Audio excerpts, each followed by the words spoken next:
Hi friends, അപ്പോൾ ഇന്ന് നമ്മൾ കോഴിക്കോട്ടയാണ് ഉണ്ടാക്കാൻ പോകുന്നത്.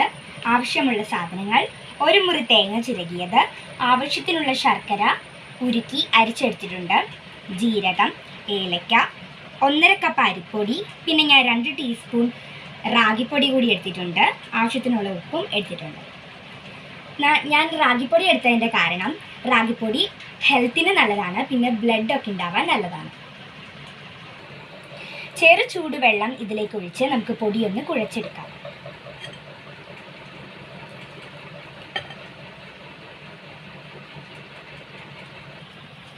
മാവ് ഞാനിവിടെ കുഴച്ചെടുത്തിട്ടുണ്ട്. ഫില്ലിങ്ങിന് വേണ്ടിയിട്ടുള്ള തേങ്ങ ഞാനിവിടെ വിളയിച്ചെടുത്തിട്ടുണ്ട്. ഇനി നമുക്ക് തയ്യാറാക്കാം.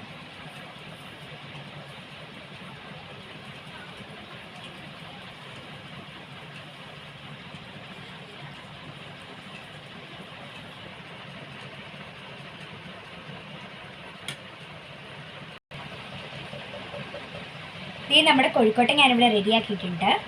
ഇതുപോലെ നമുക്ക് ബാക്കിയുള്ളതും റെഡിയാക്കാം.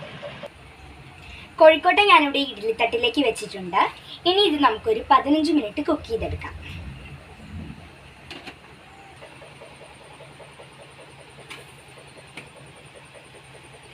ഏകദേശം 15 മിനിറ്റൊക്കെ കഴിഞ്ഞ് നമ്മുടെ കോഴിക്കോട്ട ഇവിടെ വെന്ത് വന്നിട്ടുണ്ട്.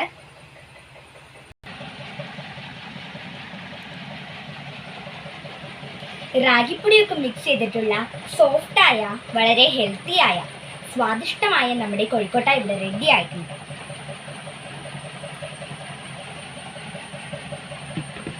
Thank you.